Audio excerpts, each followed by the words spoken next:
बसरा का इबरतनाक वाक़िया, रोज़ेदार और गैर रोज़ेदार की हकीकत। बसरा का शहर अपने इल्म, हिकमत और दीनी माहौल के लिए मशहूर था। यहाँ एक ही मोहल्ले में दो शख्स रहते थे। एक अब्दुल्लाह, जो निहायत परहेजगार और इबादत गुजार था।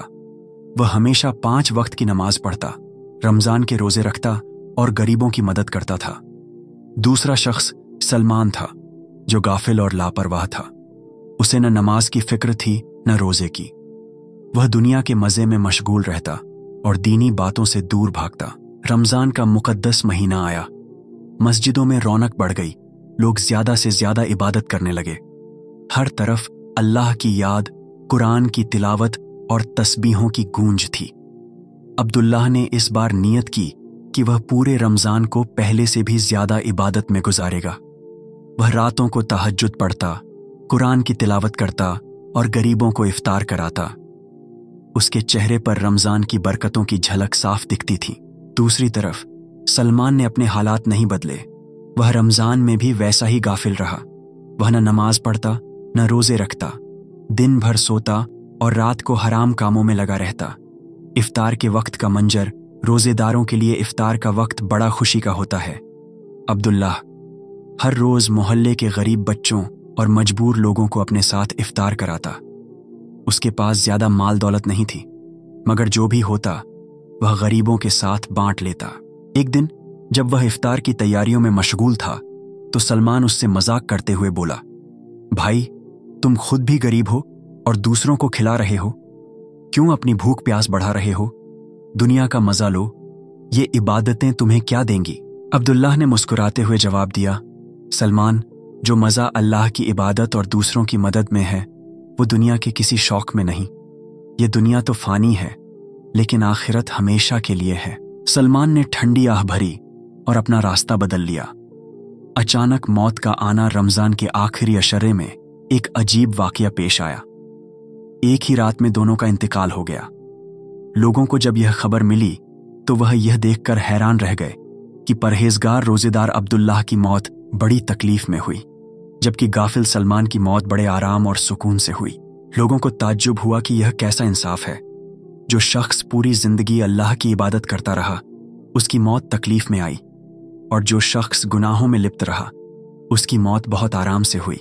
बसरा के बुजुर्ग उल्मा और दीनी रहनुमा भी इस बात पर सोच में पड़ गए। फिर एक अल्लाह के वली ने दुआ की कि अल्लाह इस राज को खोले। अल्लाह ने उन्हें इल्हाम, रूहानी जानकारी के जरिए बताया कि अब्दुल्लाह की मौत थोड़ी तकलीफ में इसलिए हुई ताकि उसके बाकी रह गए छोटे मोटे गुनाह दुनिया में ही माफ कर दिए जाएं और कयामत के दिन उसका हिसाब बिल्कुल साफ हो। जबकि सलमान को दुनिया में आराम की मौत इसलिए दी गई क्योंकि अल्लाह ने उसे आखिरत में मिलने वाली सख्त सजा के लिए छोड़ दिया। उसकी हकीकत तो कब्र में खुलने वाली थी, जहां उसके गुनाहों की सजा शुरू हो गई थी। कब्र से आने वाली आवाज कुछ दिनों बाद कुछ लोगों ने सलमान को ख्वाब में देखा। वह बहुत ही खौफनाक हालत में था। उसका चेहरा स्याह था और वह दर्द से कराह रहा था। लोगों ने उससे पूछा, सलमान, तुम्हारी ये हालत कैसे हो गई? तुम तो बड़े आराम से दुनिया से गए थे। सलमान ने रोते हुए जवाब दिया, मुझे धोखा हुआ।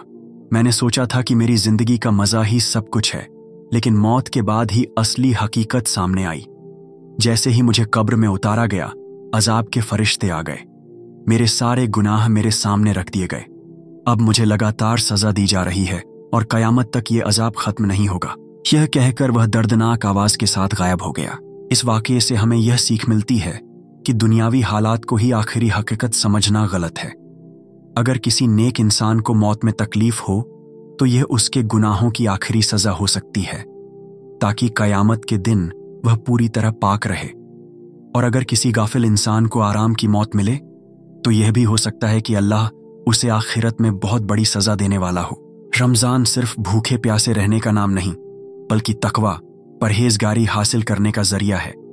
कुरान में अल्लाह फरमाता है, ऐ ईमान वालों, तुम पर रोजे फर्ज किए गए जैसे तुमसे पहले लोगों पर किए गए थे, ताकि तुम तकवा हासिल करो।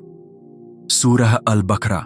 हमें चाहिए कि हम इस पाक महीने में ज्यादा से ज्यादा इबादत करें, रोजे रखें, गरीबों की मदद करें और अल्लाह से अपने गुनाहों की माफ़ी मांगें, ताकि जब हमारी मौत आए तो हम ईमान और भलाई की हालत में इस दुनिया से जाएं। मकसद हमें यह बताना है कि दुनिया फानी है और आखिरत की तैयारी ही असली मकसद है। मौत किसी को भी किसी भी वक्त आ सकती है, इसलिए हमें चाहिए कि हमेशा नेक अमाल करें, गुनाहों से बचें और अल्लाह की रज़ा के मुताबिक ज़िंदगी गुजारें। अल्लाह हम सबको हिदायत दे और हमें नेक रास्ते पर चलने की तौफीक दे। आमीन।